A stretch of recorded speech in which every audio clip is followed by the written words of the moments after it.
Hello friends, मैं राहुल त्रिवेदी आप सभी का स्वागत करता हूं आपके अपने YouTube चैनल शिक्षा संकल्प एकेडमी में। आज की वीडियो में हम लोग सीखने वाले हैं कि दो चर वाले रैखिक समीकरण को किस प्रकार हल किया जाता है, उसके हल कैसे ज्ञात किए जाते हैं, हल ज्ञात करने की कितनी विधियां होती हैं, इस सभी के बारे में विस्तार से जानेंगे। तो बने रहिए लास्ट तक। और मेरा वादा है कि आप इस वीडियो को देखने के बाद में जो दो चर वाले रैखिक समीकरण को हल करना बेहतर ढंग से सीख जाएगा। तो चलिए वीडियो को शुरू करते हैं। सबसे पहले बात जान लीजिए कि दो चर वाले रैखिक समीकरण को हल करने के कितने तरीके होते हैं। आपके बीटीसी की किताब में 3 तरीके दिए गए हैं: लुप्तीकरण विधि, प्रतिस्थापन विधि और व्रजगुणन विधि, है ना।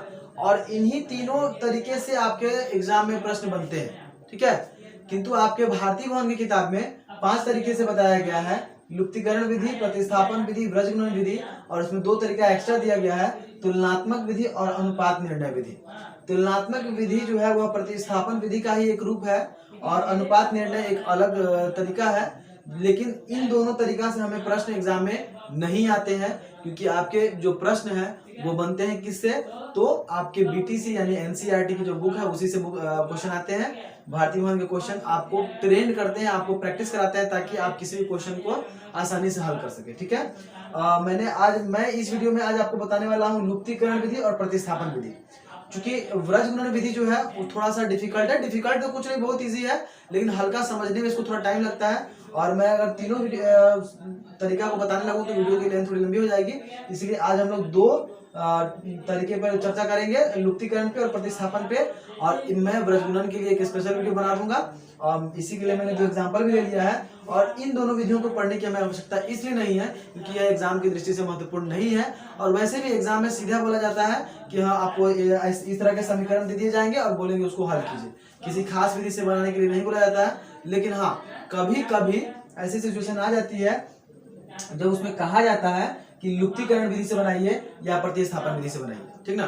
तो उसके लिए हम लोग तीनों को सीख लेंगे बेहतर ढंग से, और उसके बाद आपको जो अच्छा लगे आप उसी विधि से प्रैक्टिस कीजिए ताकि आप इस तरह के प्रश्नों को हल आसानी से कर सके। इस तरह के प्रश्न ऑब्जेक्टिव में भी आते हैं और सब्जेक्टिव में भी आते हैं। मैंने यहाँ आप ही के बुक से भारतीय भवन से 2 क्वेश्चन उठाया है, x + y = 14 और x - y = 4, ठीक ना।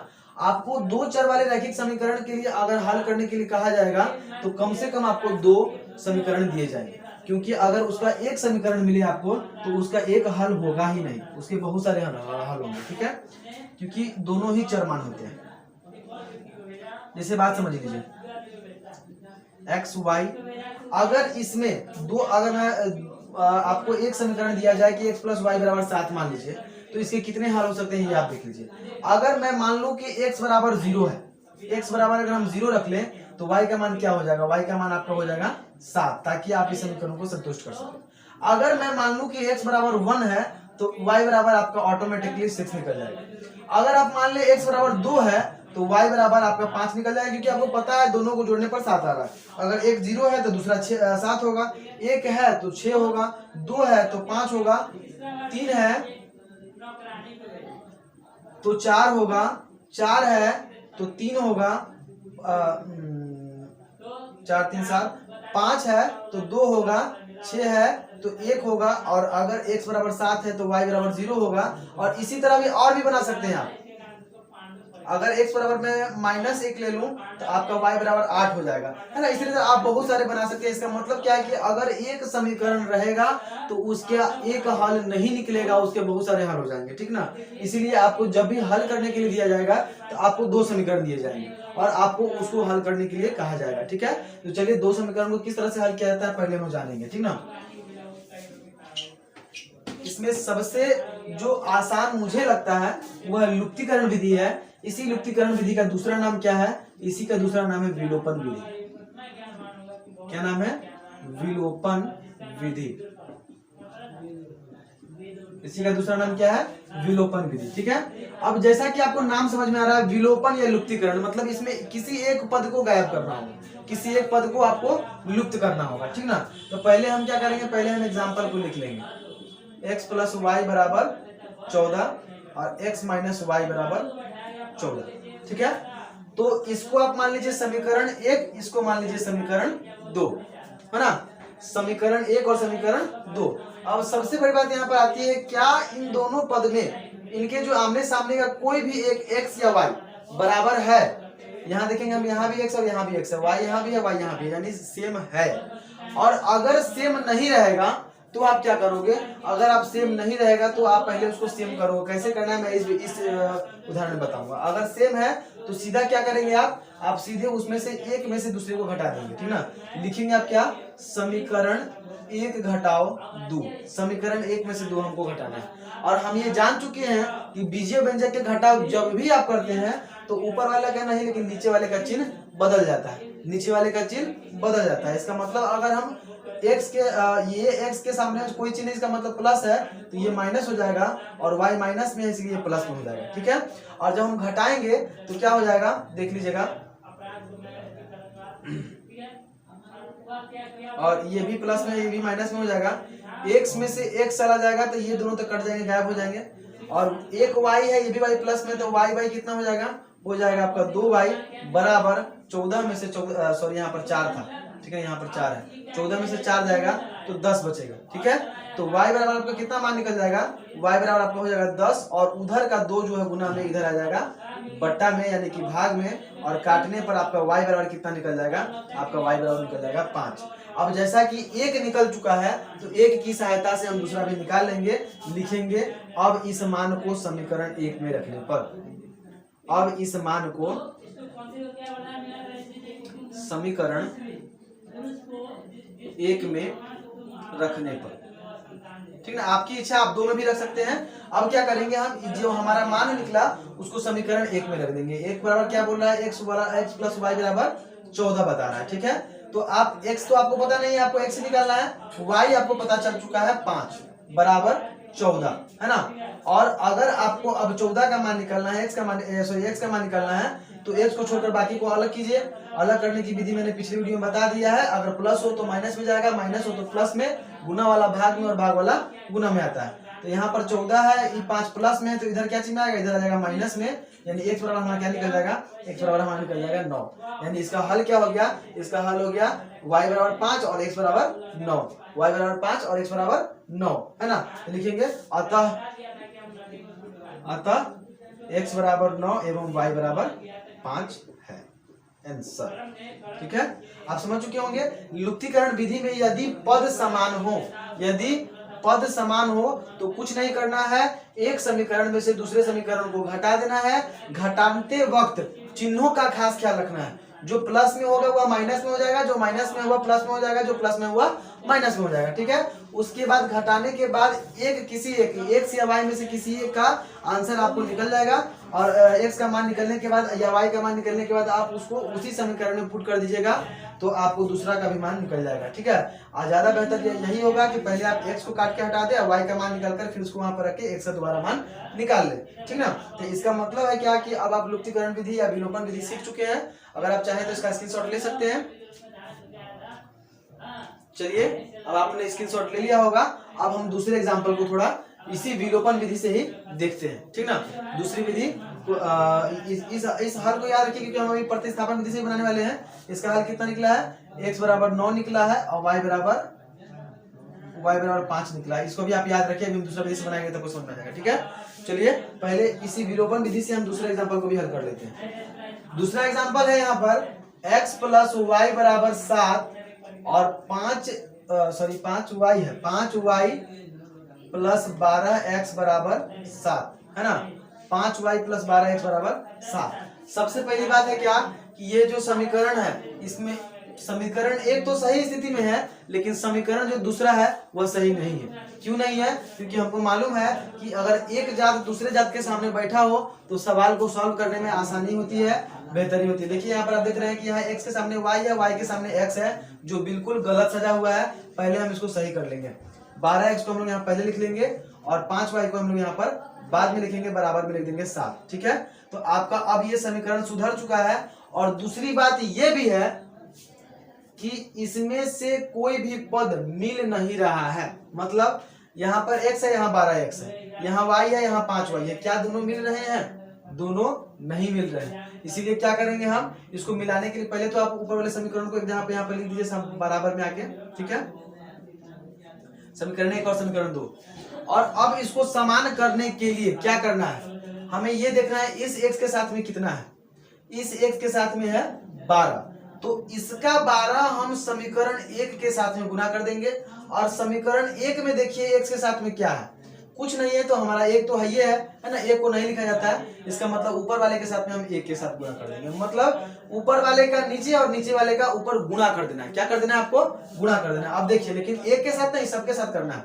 12x में यदि हम 1 से गुणा करें तो आपका आएगा 12x प्लस 5y के साथ में अगर 1 का गुणा करें तो 5y, और 7 के साथ यदि हम 1 का गुणा करें तो 1 ही आएगा। अब आपका समीकरण 2 पूर्ण रूप से सुधर चुका है। और हम वैसे ही 1 को सुधारेंगे अगर, तो 12x में अगर हम 12 से गुना करें तो आ गया 12x प्लस y में अगर हम 12 से गुना करें तो 12y, और 7 में अगर हम 12 से गुना करें तो 12 सत्ते 84, 12 सत्ते कितना हो जाएगा 84। आपका समीकरण 1 और समीकरण 2 सुधर के तैयार है। अब ध्यान दीजिए, आप यहाँ पर आपका 12x और 12x यहाँ पर भी ये दोनों पद समान हो गए। अब आपको एक पद को लुप्त करने में, गायब करने में आसानी होगी, है ना, जैसा कि हमने पिछले क्वेश्चन यानी इसमें किया है ना। अब देखिए हम लोग क्या करेंगे, यहाँ पर लिखेंगे समीकरण 2 माइनस 1, यहाँ 2 में से 1 को घटाया जा रहा है, 2 में से हम लोग 1 को घटा रहे हैं, जिसको घटाएंगे उसको यहाँ पर लिख देंगे, बस घटाना है, दूसरे में से पहले को या पहले में से दूसरे को घटा देंगे। इतना ध्यान रहना चाहिए कि दोनों में से कोई एक पद सेम हो, बराबर हो। अगर बराबर नहीं होगा तो इस गुना करने की विधि से पहले उसको हम लोग बराबर कर लेंगे, ठीक है। अब जैसा कि हमने लिख लिया है, अब हम इसको सॉल्व करेंगे। ये प्लस में है तो माइनस हो जाएगा, प्लस में है तो माइनस हो जाएगा, और प्लस में है तो माइनस हो जाएगा। इन दोनों को तो आराम से काट देंगे क्योंकि प्लस माइनस गायब हो गया। यहाँ प्लस है, यहाँ माइनस है, 12 में से 5 को घटा दीजिए, बच गया 7y, और चूंकि 12 बड़ा है इसलिए इसका चिन्ह यानी कि माइनस लग जाएगा। ठीक उसी तरह इसमें हम 84 में से अगर 7 को घटाएं तो कितना बचेगा, 84 में से अगर आप 7 को घटाएंगे तो आपको बचेगा 77, और ये भी होगा बचेगा माइनस में।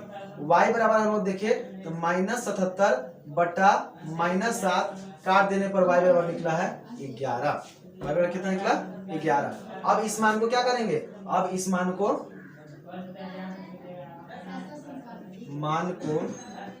समीकरण 1 में रखने पर,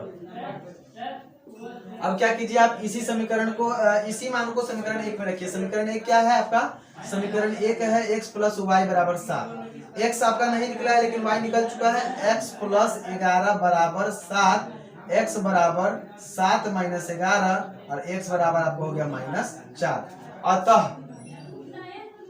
हल बराबर हल, अतः सीधा लिख दीजिए x बराबर 4 -4 है और y बराबर 11 है आंसर। उम्मीद करता हूं कि लुप्तीकरण विधि आपको समझ आया है, और अब आप लुप्तीकरण से किसी भी प्रश्न को हल कर सकते हैं। आपकी भारतीय भवन किताब में भी और बीटीसी में भी, यानी कि बहुत सारे एग्जाम्पल दिए हुए हैं, जाइए वहां पर और जितने भी उदाहरण दिए हुए सबका प्रैक्टिस कीजिए। अगर आपका एक जाति सामने सामने नहीं दिया गया होगा, जैसे कि यहाँ पर था y के सामने x और x के सामने y, तो उसको पहले आप सुधार के लिख लीजिएगा। अगर दोनों पद बराबर ना हो तो पद को गुना की विधि से बराबर कर लीजिएगा, मतलब इसके ऊपर वाले का गुना नीचे के साथ और नीचे वाले का गुना ऊपर के साथ करके उसको बराबर ला देंगे। किसी भी तरह पहले एक पद को बराबर करेंगे, उसके बाद घटाव की क्रिया होगी, एक x और y में से किसी एक चर का मान निकल जाएगा, उस एक चर को दूसरे में रख करके आप पहले का क्या कर सकते हैं, वैल्यू निकाल सकते हैं। x बराबर -4 निकला और y बराबर 11, और उसी को मैंने यहाँ पर लिख दिया है। उसी तरह इसका एग्जांपल, इसके हल कितना निकला था, x बराबर 9 y बराबर 5 निकला था। ठीक है, अब हम लोग दूसरी विधि को जानेंगे, यानी प्रतिस्थापन विधि को जानेंगे। तो चलिए जानते हैं। पहले इसको मिटा लेते हैं हम, इसका भी हल लिख लेते हैं ताकि बाद में याद रहेगा। x बराबर हमारा निकला -4 और y बराबर हमारा निकला 11। ठीक है, हम इसको देख लेते हैं कि हल सही निकल रहा है अथवा नहीं। ये जो हमने बनाया था, अभी हमने बनाया था विलोपन विधि या लुप्तीकरण विधि से। ठीक है, चलिए अब हम लोग जानते हैं प्रतिस्थापन विधि को। प्रतिस्थापन विधि, प्रतिस्थापन विधि। ठीक है, पहले हम लोग इसी एग्जांपल को लेंगे, ठीक ना। x प्लस वाई बराबर 14 समीकरण 1 है, और x माइनस वाई बराबर 4 समीकरण 2 है। ठीक ना, ये विधि भी बहुत ही आसान है, अगर आप थोड़ा सा प्रयास करेंगे तो समझ जाएंगे आसानी से। आपको क्या करना है, आपको किसी एक का x प्लस वाई बराबर 14 दिया हुआ है समीकरण 1 में, आप उसमें क्या करेंगे, एक को प्रतिस्थापित कर देंगे। प्रतिस्थापित करने का मतलब क्या है, एक को दूसरे पर टाल देना, एक को दूसरे पर निर्भर कर देना, है ना। तो हम क्या करेंगे, हम x या y दोनों में से किसी एक का, आप x निकाले ज्यादा अच्छा होगा, x बराबर 14 और ये y प्लस में है तो उधर हम भेज दे तो क्या हो जाएगा, माइनस हो जाएगा। और इसको हम लोग लिखेंगे मान सारणी, ठीक है। इसका हमने क्या लिख दिया, मान सारणी, है ना। अब आप इस मान सारणी का मान आप समीकरण 2 में रखिए। किस पे रखिए, 2 में रखिए, आपका हल अपने आप निकल जाएगा। देखिए अब लिखेंगे इस मान को, इसको मान सारणी नहीं भी लिखेंगे तो चलेगा, यहाँ पे लिख दे। अब इस मान को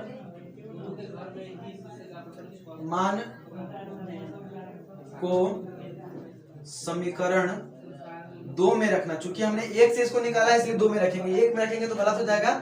आपने अगर इसको 1 से निकाला है तो 2 में रखिएगा, ठीक है। इस मान को समीकरण 2 में रखने पर, ठीक है, समीकरण 2 में रखने पर क्या हो जाएगा, x प्लस दो समीकरण 2 क्या है, x माइनस वाई बराबर 4, है ना। अब आप क्या कीजिए, x की जगह पर आप रख लीजिए 14 माइनस वाई, 14 माइनस वाई और माइनस वाई बराबर 4, ठीक है। अब आपको क्या करना है, आपको लिखना है 14 माइनस, इसी को हल कर देना। एक वाई माइनस में, फिर ये भी माइनस में, तो दोनों जुड़ जाएंगे। 14 माइनस 2y बराबर 4, माइनस 2y बराबर 4 और ये 14 प्लस का इधर आ जाएगा तो माइनस में हो जाएगा, माइनस 14 माइनस 2y बराबर माइनस 10 और y बराबर माइनस 10 बट्टा माइनस 2, काट देने से y बराबर आपका निकल गया 5। y बराबर कितना निकला, 5, ठीक है। अब पुनः इस मान को अब समीकरण 1 में रखिए। समीकरण 1 में रखने पर क्या होगा, x प्लस वाई बराबर 14 दिया गया है, x का मान आपको पता नहीं है, y का मान पता हो चुका है 14, x बराबर 14 माइनस 5, x बराबर आपका हो गया 9।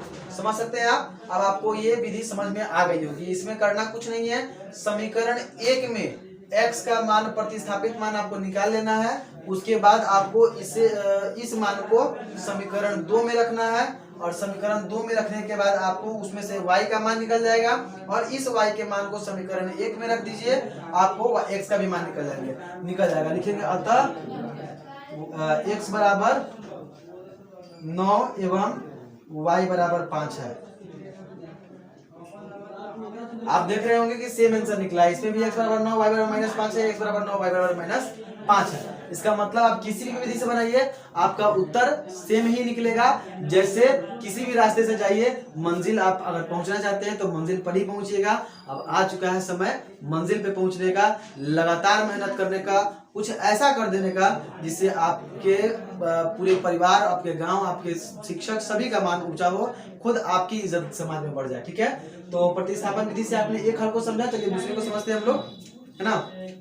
बहुत ही आसान है। पहले क्या करना है, पहले समीकरण 1 से आपको x का प्रतिस्थापित मान निकालना है, उसको समीकरण 2 में रख के y का मान निकाल लेना है, जिसको समीकरण 1 में रख के x का मान निकाल लेना है, बात खत्म, ठीक है। चलिए दूसरे उदाहरण को देखते हैं।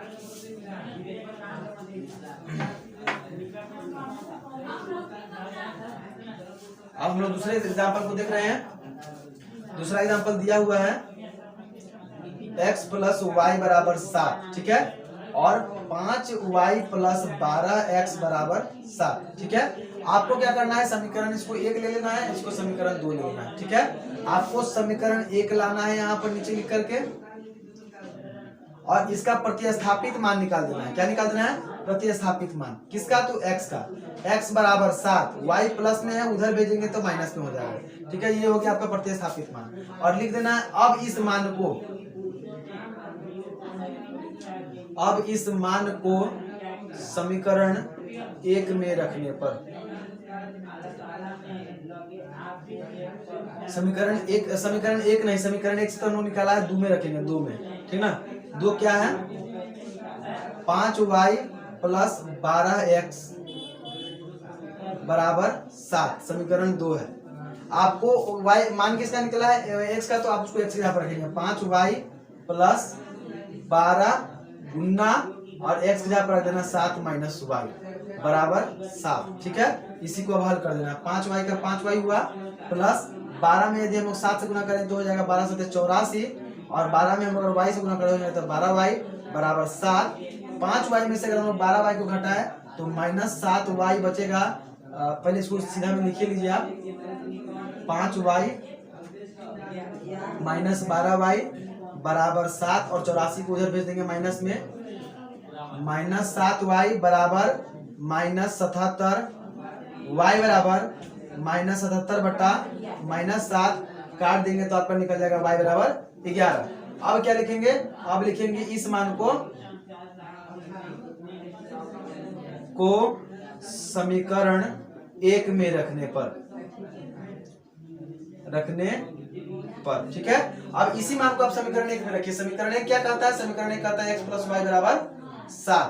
तो हमारा x तो नहीं निकला है, x का x रख दीजिए, y निकल गया हमारा 11 बराबर 7 है। x बराबर 7 माइनस 11 बराबर x बराबर माइनस 4, अतः x बराबर माइनस 4 और y बराबर 11 है, जो कि आपका पहले ही निकल चुका था। इसका मतलब आप किसी विधि से बनाइए आपका आंसर सही निकलेगा। विलोपन विधि में क्या करना होता है, विलोपन विधि में किसी तरह पहले आपको एक को गायब कर देना होता है। अगर दो में से दोनों पद आमने सामने के अगर कोई भी बराबर हो तो अपने आप गायब हो जाएगा, कुछ करने की जरूरत नहीं है। लेकिन अगर आमने सामने के जो चिन्ह है वो अलग अलग हो तो गुणे की विधि से पहले उसको बराबर कीजिए, बड़े वाले में से छोटे वाले को घटा दीजिए, किसी न किसी एक का मान निकल जाएगा। उस एक का मान दूसरे समीकरण में रखिए, आपको दूसरा का भी मान निकल जाएगा। ठीक उसी तरह प्रतिस्थापन में पहले प्रतिस्थापित मान निकालिए, फिर उसका एक असली मान निकलेगा, दूसरे में रख दीजिएगा, दूसरा असली मान निकल जाएगा। विलोपन और लुप्तीकरण ये दोनों बहुत ही आसान विधि है। आपको दोनों में से जो अच्छा लगा उसी पर आप प्रैक्टिस कीजिए। और रही बात वृजगुणन की, तो इसके लिए मैं एक स्पेशल वीडियो बनाऊंगा इसके बाद, जो आप लोग को मिल जाएंगे। तब तक के लिए हमारे वीडियो पर बने रहिए, और वीडियो अगर अच्छी लगी हो तो लाइक कीजिए, अपने दोस्तों को शेयर कीजिए, चैनल पे पहली बार है तो सब्सक्राइब कीजिए, बेल आइकन को दबाना मत भूलिएगा ताकि हर रेगुलर अपडेट आपको मिलती रहे। तब तक के लिए जय हिंद, जय भारत।